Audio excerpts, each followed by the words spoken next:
travelers, and welcome to Go See, Do, Explore. Here, we dive deep into the heart of travel, sharing hidden gems, unforgettable experiences, and the stories that make each destination unique.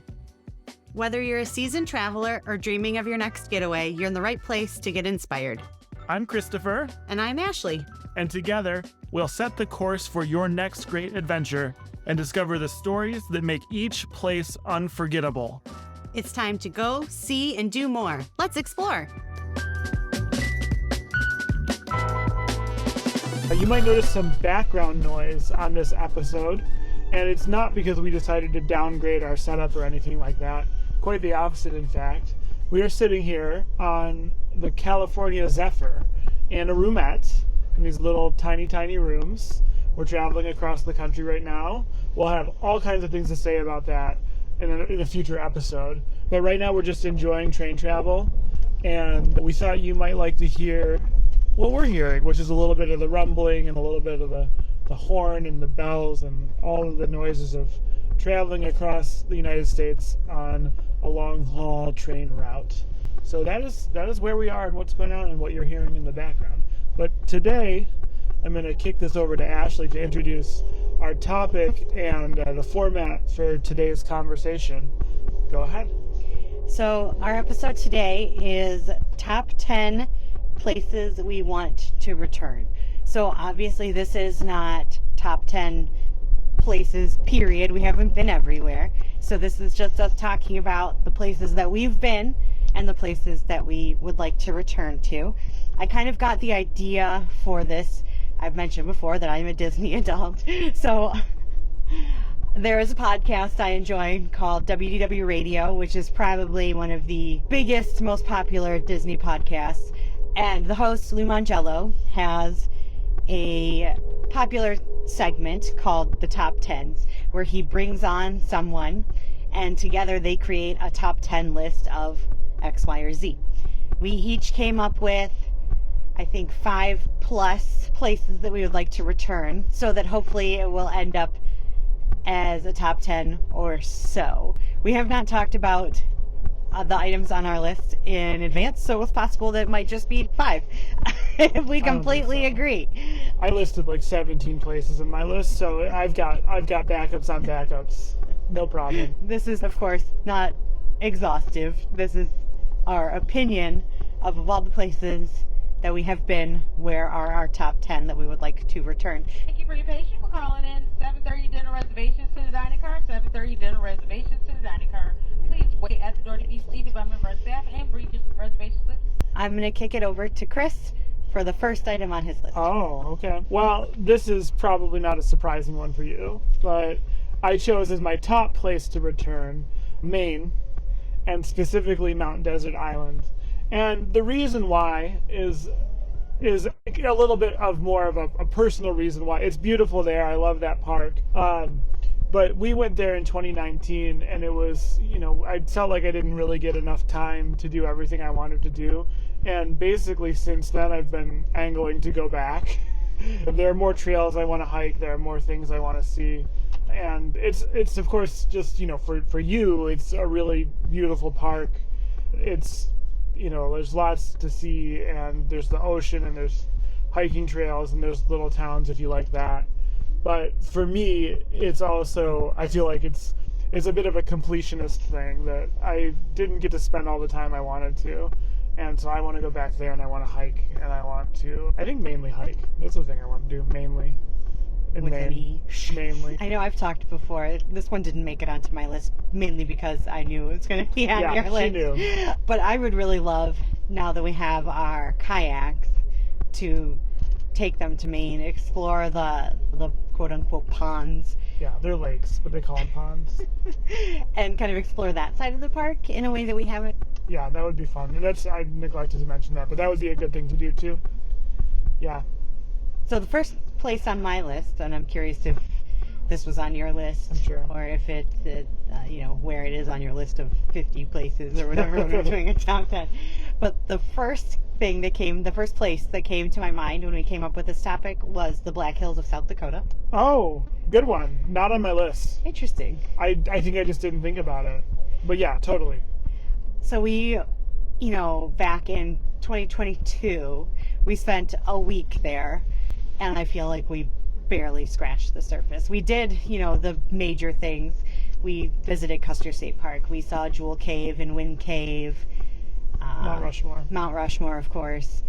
But I still feel like there's so much more to see. And even at Custer, I would love to dig deeper into Custer State Park and the Badlands. We did a quick drive through the Badlands.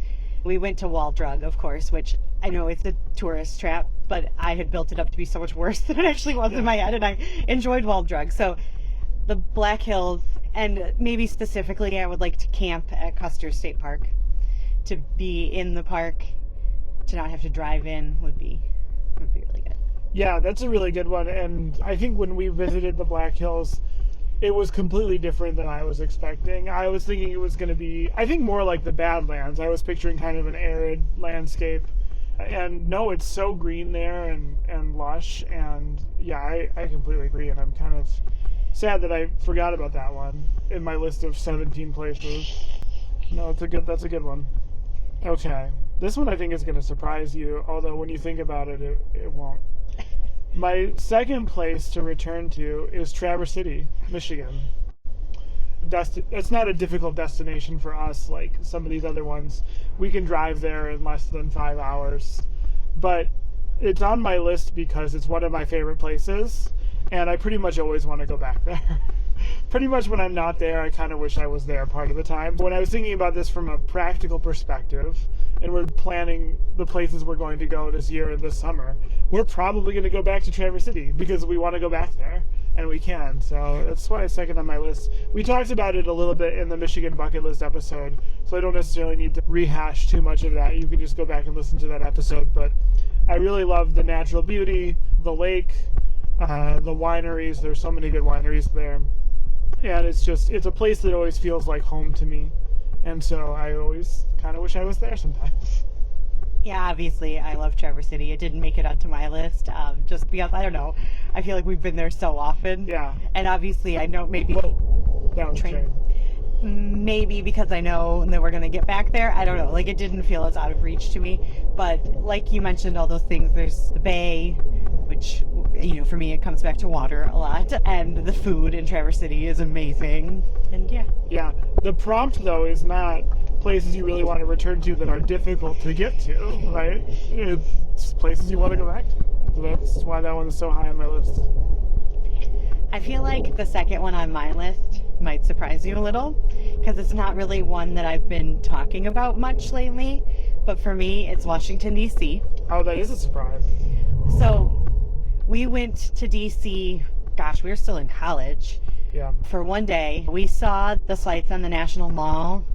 We stayed with family of friends in Virginia, took the train in for the day, and then took the train out. And so I kind of, when I say that I feel like we've only scratched the surface, I feel like DC is one of those places where it's like we've barely even scratched the surface. There are so many museums in the Smithsonian, and, we just watched the Somebody Feed Phil episode in Washington, D.C. And all the delicious food from, all the different cultures that come to D.C. There's so many different foods in D.C. from people who have come to D.C. from all over the world. I feel like the number one reason why I really want to go back is I really want to see the cherry blossoms. Oh, right. And, when we're recording this, they're at their peak right now, and the National Park Service has been sending pictures out, and it just looks amazing. And so I feel like not only do I want to go back to DC, I want to go back to DC at a very specific time. Yeah. Those are good reasons. Yeah, that was nowhere near my list. I have been there twice. I went there, I'd had a day very much like the day you and I had, though. It was just kind of run around, do what you can in a day. Spending more time there would be good. All right, my next one, I wonder if this is on your list. I think it might be, but I don't know. My next one is Valle de Guadalupe in Mexico. This is a wine region, surprise, surprise. This is a wine region in Baja California, near Ensenada, so just maybe an hour's drive outside of Tijuana. We went there last year as a part of a cruise, honestly. We went there from Ensenada. Ensenada was the port, and took buses into this wine region. And it makes total sense that it's a wine region because it's not that far from the very famous wine regions in California. It's far from Napa and Sonoma, but it's not all that far from the ones in the San Diego area, like Temecula. It's kind of hidden though. It's one that I think some people know about, but a lot of people don't know about. And we found it to be just delightful. Like, the scenery was amazing, the wine was really good. They have the olive trees that they harvest the olives from. They use the olive trees as windbreaks, but then they get olives too. And so everything was really incredible, really nice. And it was a really, I want to be careful not to talk about how cheap it is, because there's some sort of economic factors to be considered there. We've talked about some of that when we talked about cruising. But you can do a lot of good economically with your money if you go there. You can have an impact by patronizing these wineries and buying their wine and buying their olives and staying in their Airbnbs and all that. It's kind of an elusive destination for us because it's a little hard to get to. Tijuana doesn't have any flights to the U.S., so you pretty much have to get across on land, or you have to connect through somewhere like Mexico City or Cancun.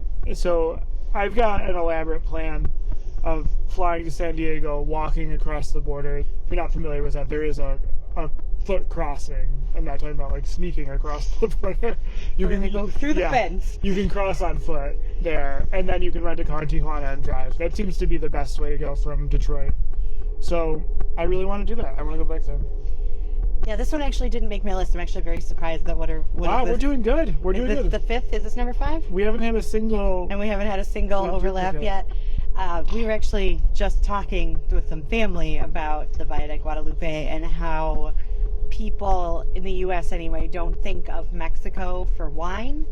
And it's not because of quality, it's because of quantity, right? The wine that they make stays in Mexico for the most part. You can find it in the U.S. in some places, but it's not easy. It's not like wine from Italy or France or Spain or, Greece even. I think is easier to find in the U.S. than wines from Mexico. Right. And it makes total sense. Wherever you see missionaries from Europe going, you see wine production, because they had it for the sacraments. And so that was the history of Mexico, was just like in California, actually, that this was, this came in this case from Spain, that these Spanish travelers brought viticulture to the New World. Oh, speaking of wine, it's time for a wine break. So we're going to do that.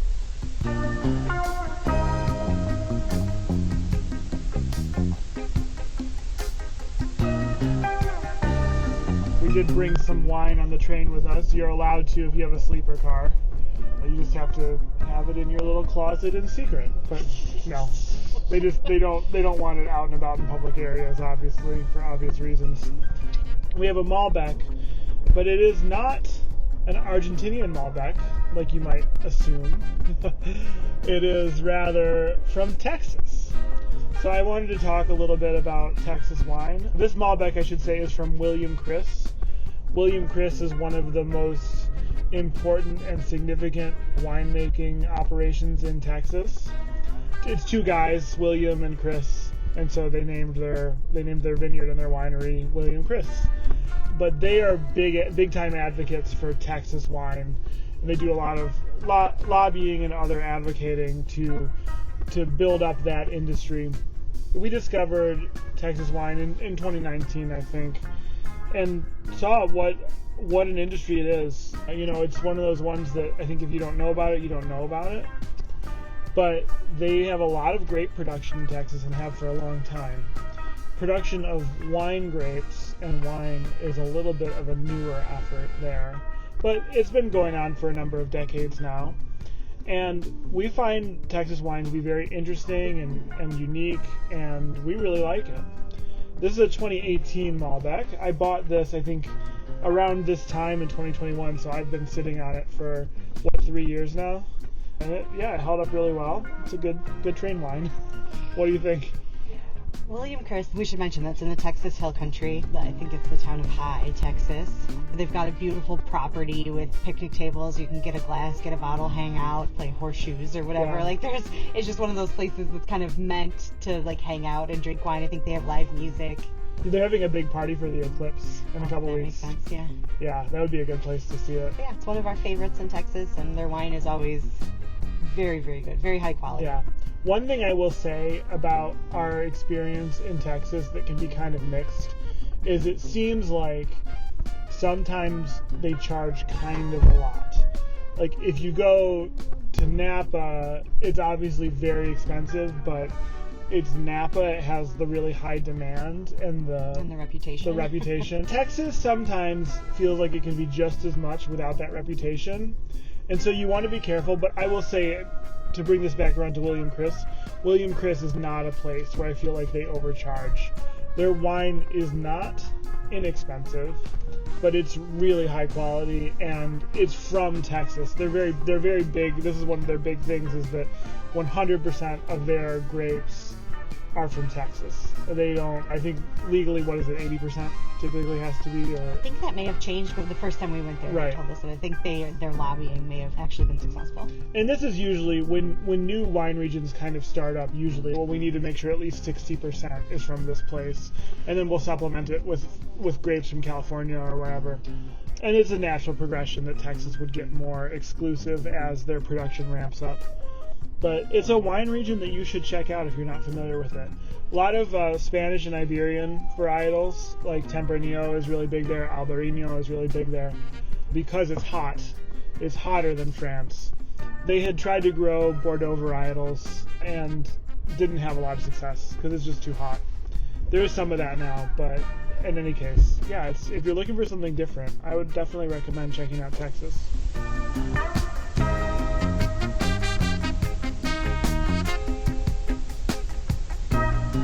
What is your number 3 place to go back to? St. Martin. Oh, another one not on my list. Seriously? Yeah. I'm really surprised. Such a here. surprise. I mean, that's a great one, though. Tell the people why. So, we took a Southern Caribbean cruise a few years ago now, and it had a port every single day, and they were all new Caribbean ports to us, and we fell in love with so many of them. So honestly, it was hard to choose one, and I might get to another one a little later on if there's room. We'll see.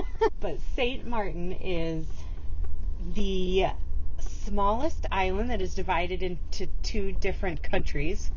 Half of it is Dutch, the other half is French. We didn't really spend a lot of time in the Dutch side. It was kind of, that's where the ship docked, and we, got a car and we started to drive around. And I felt like the Dutch side was very much like a lot of the other Caribbean ports that we've been to on cruises.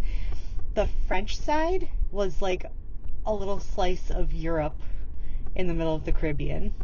We've never been to the Côte d'Azur, but it seemed like that was kind of what they were playing at. Right.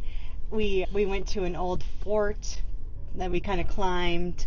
There's beautiful beaches. What was the name of the town that we had lunch? Grand Casse. Ah, yes. We went to a restaurant called Nice SXM, which SXM is the airport code for St. Martin, and it's kind of like what they call the island. And I have to say, it's probably one of my all-time favorite dining experiences. It's where you discovered that you liked pesto. Yes, it's where I discovered that I like pesto, because I don't know. Life has been different since you discovered that. It hasn't really come up, but I was a very picky eater as a child, and I've been slowly introducing myself to new foods, and pesto is amazing. We had some today. The pesto there may have topped the pesto in St. Martin, but spoiler alert.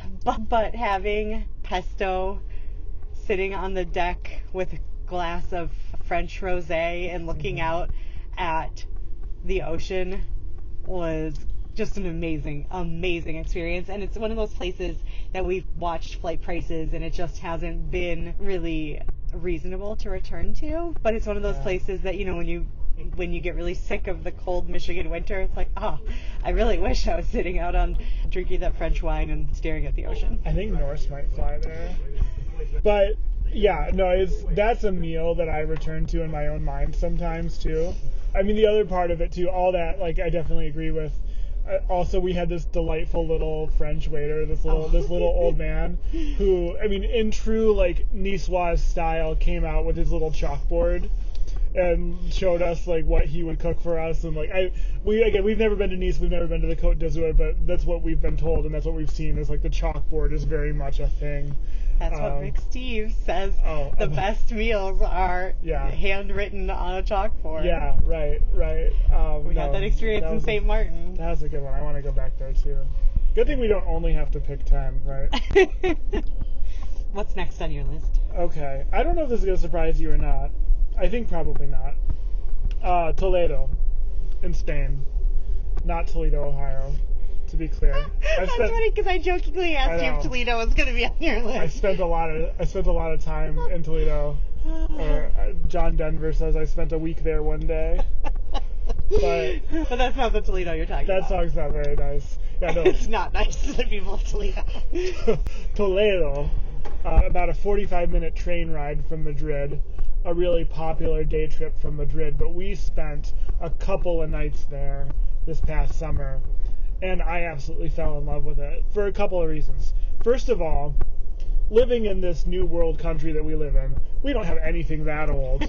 No. That's like still in use and practical, right? I mean, there are ruins and things like that. But I even feel like some of the ruins are not as old as that city. I know. I mean, totally. So there's that aspect of it, right? I don't want to belittle it by saying you feel like you're in a theme park, but that's almost kind of the...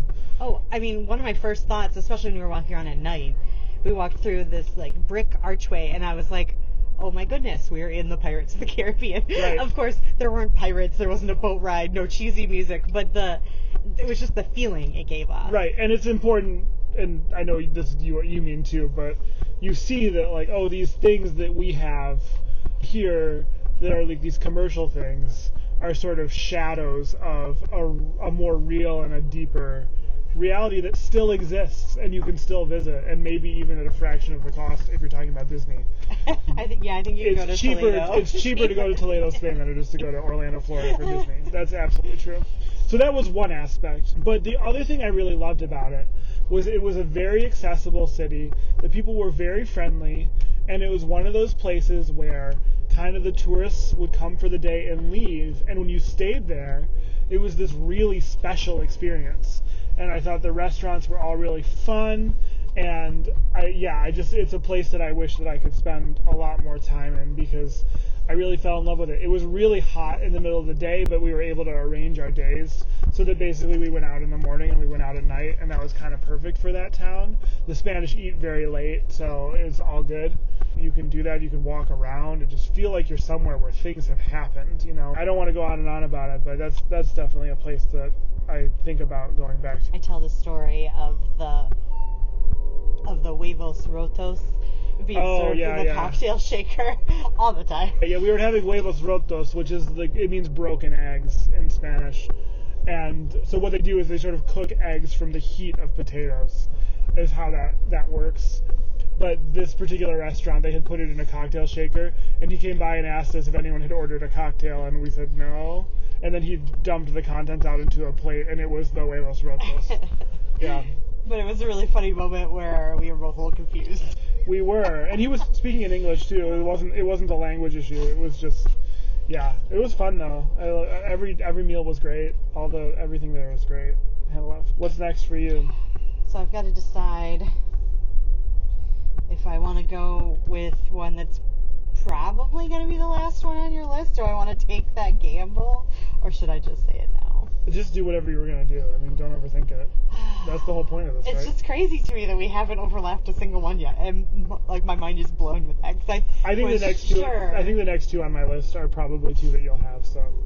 Okay, so I'm going to say the Azores. Seriously? How did I forget that one? I've been talking about it. Okay, admittedly that should be on my list. That was just an oversight. I haven't been able to shut up about the Azores for a year. Not a year, but for almost a year. So that should have been probably like number 2 in all honesty. That's why I was super surprised it hasn't come up yet. But I was like, well, I don't want to talk about it if you're saving it for last. Please, you talk about the Azores. We briefly mentioned the Azores in our cruising episode, but they are a series of islands smack dab in the middle of the Atlantic Ocean that, for, I guess, by luck, are Portuguese. Yeah, the Portuguese found them. There were no indigenous people living on those islands when the Portuguese got there, so it wasn't like a colonization kind of a situation. It was just like they were empty rocks. Right, and they took it over as essentially a stopover on transatlantic voyages. And we visited for one day on a cruise, and it was amazing. Yeah. I said on our cruise episode, I think it was my absolute favorite shore excursion that we've ever taken.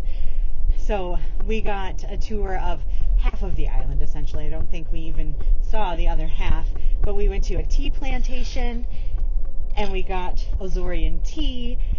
We went to a hot springs area, and we saw how the Azorean people cook their food in the ground, geothermally, essentially. And our guide, who was wonderful, made us a reservation to have lunch, where we have this typical Azorean meal that I could try to name, but I'm sure I would absolutely butcher the Portuguese. But it's basically the typical Azorean meal. I think is what it's called, isn't it? If you try. Wasn't it like cocida? It was this very unique kind of stew that's not, I don't know, it's not wet. It's hard to describe. It's like a, I think stew gets at it. There's not a lot of broth or anything like that, but it's like, you know what it reminded me of a little bit is like if you make foil packets and you put in like some meat and like a whole bunch of vegetables. That was kind of what this was. There was some meat, there were some sausages, there were a whole lot of vegetables, and it had been put into, these pots that they seal up, and then they put under the ground next to geysers and hot springs and stuff. And it cooks for like 12 hours. Something like Our guide said it's mostly winter food for the local people. Yeah, it's very heavy food. But it was just such an amazing experience, and we got to walk around the town of Furnash, which is obviously spelled like furnace, so it's named after the geothermal activity in the area. Thanks to that water. Yeah, they had the mineral springs. I kind of liked it. It was, I don't know, it was weirdly bubbly and tasted like rust. It was. Yeah. I'm not a bubbly water person. A lot of dissolved minerals, so it had an effervescent quality to it. But yeah, it was a crazy, crazy place, and we only had 12 hours or so to see it. And I know that there's a whole other half of the island, not to mention the other islands that we didn't even consider. Yeah. And it seems like one of those places that most people haven't discovered. Kind of like what you were saying with Toledo. It's not, Myrtle Beach. Yeah. People go there, but it's not like a headlining destination, and maybe it'll stay that way and we can just keep going there. Yeah. Surprise though, you didn't even mention Azorean wine. Oh, yeah. Another. I was so busy thinking about the food. Yeah. Also, it's beautiful there. Mm-hmm. Oh, and hiking. And I think I mentioned on the cruise episode that there is Lago de Fogo is one of the big destinations in the Azores, and somebody that was on our tour said that they wanted to do this tour because it was one of those photos that came up on the Windows screensaver or lock screen or whatever, and she just said that she really wanted to see it. And it was breathtaking, and unlike, when we think about those places in the U.S., you go to Yellowstone and there's everyone else is around you, we had the Azores to ourselves. Yeah. Azorean wine is crazy too because it's grown on volcanic soil near the ocean, so it's just very, very unlike anything else. Yeah, I think we saw people have Azorean wine on a TV show before we went, and they were all going on and on about how this wine sort of tastes salty, like it tastes like the ocean, and I was highly skeptical. I was like, okay, I understand that terroir is a thing, but I was really skeptical about it. No, it's actually salty, for real. I'm not even gonna wax poetical about it, but in a very interesting and unique and delicious way. Azores, another good one. I'm so shocked it wasn't on. Yeah, it should have been. They grow pineapple? It's not that hot there. Yeah, they grow pineapple and bananas. I don't really understand how that works. I feel like the average high temperature in the summer there is in the 60s. I don't know how that works. It's just so consistently warm and humid, I think, that they can get away with plants that are typically more tropical. And I think their bananas don't grow very big. Right. That should have been on my list, but I'm glad that I forgot it because that means that you got to talk about it. All right, my last one. This, surprising that it's down this far, but my last one, definitely worth mentioning, is Puerto Rico. I'm sure not a surprise. No, not a surprise. I feel like the only reason it didn't make my list is that in 2 years we've been there 3 times. Yeah. And I think there are other places that are higher for me. See, I didn't do it like that. I just did it based on the place I want to go back to, without consideration but I basically want to live there. I mean... He looks at real estate kind of a lot. All the time. It's... I hate to keep going on at every single one of these places that are naturally beautiful or whatever, but it obviously is. It's really incredible, and it's got the ocean and all that. But I also really love the culture and the people, and it's just a place that... Maybe this is like overly subjective in terms of evaluating a destination, but for me it's one of those places that I often find myself very happy while I'm there. For a lot of reasons. And yeah, I mean, we could talk about the food, we could talk about the kiosks, we could talk about the nature, we could talk about the old buildings and history in San Juan, and we could talk about also the struggles that island has had in finding its identity kind of in the sort of no man's land of being a U.S. Commonwealth, and all the challenges that has caused for them too, and how we can contribute economically there too to improve their situation. But for all those reasons, it's one of those places I think about all the time and basically look at flights for constantly. and real estate too. Well, when I was talking about St. Martin and being like Europe in the middle of the Caribbean, Old San Juan is 100% Europe in the middle of the Caribbean. Yeah. And it's probably one of my favorite cities. I will definitely say that. Yeah.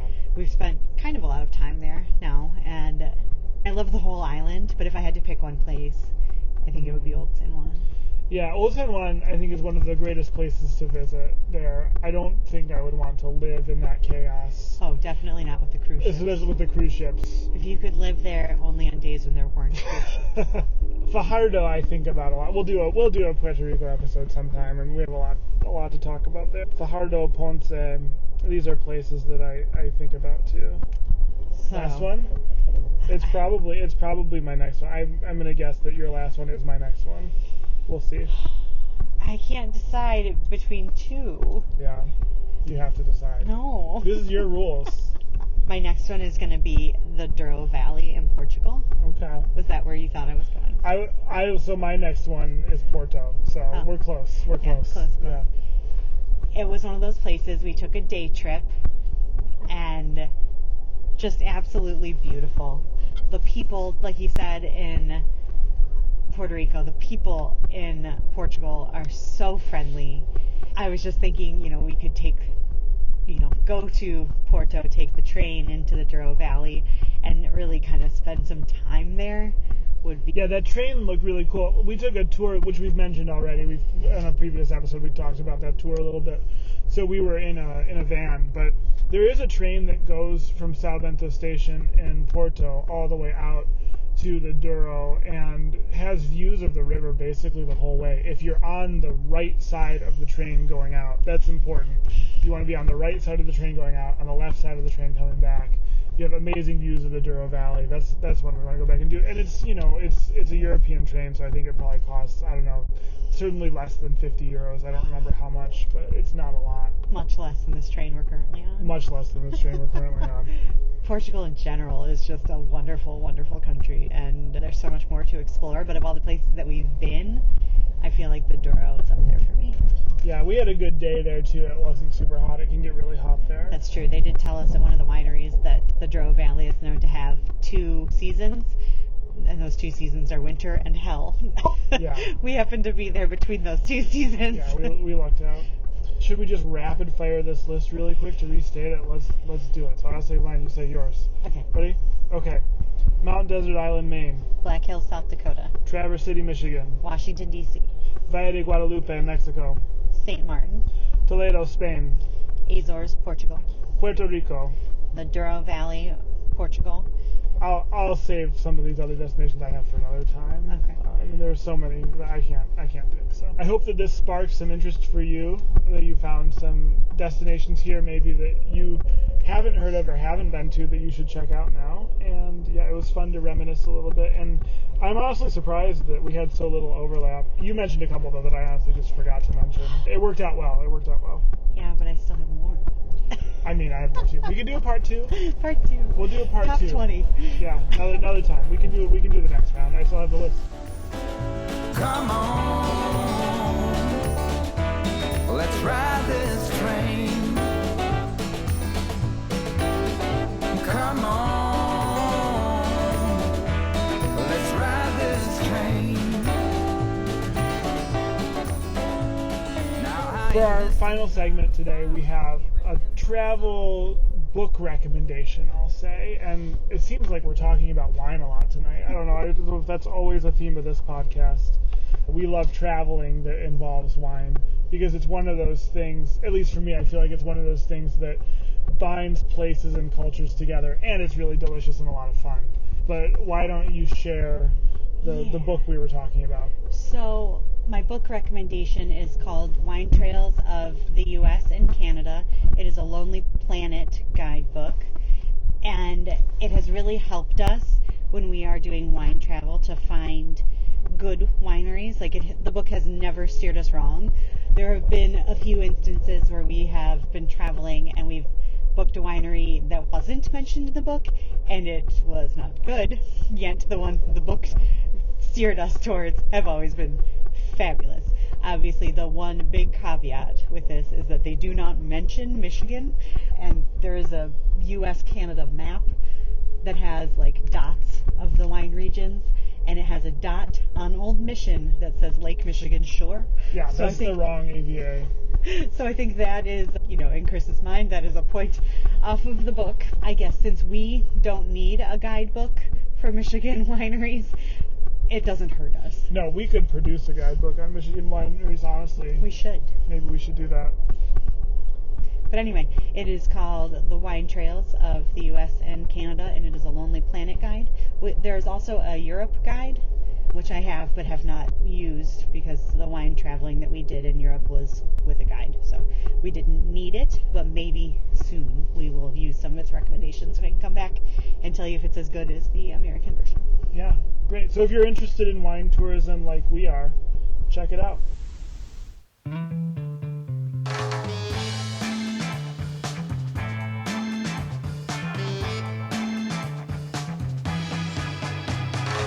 That's all for today's episode of Go, See, Do, Explore. Thank you for joining us and sharing in the wonder of travel. Keep the spirit of today's adventure alive by checking out our blog at goseedoexplore.com for even more travel inspiration. Don't forget to rate and review us wherever you listen to your podcasts. It really helps fellow travelers find us and join our community. Until next time, keep exploring, keep dreaming, and keep traveling by any means necessary. I'm Christopher. And I'm Ashleigh, bidding you farewell and happy exploring.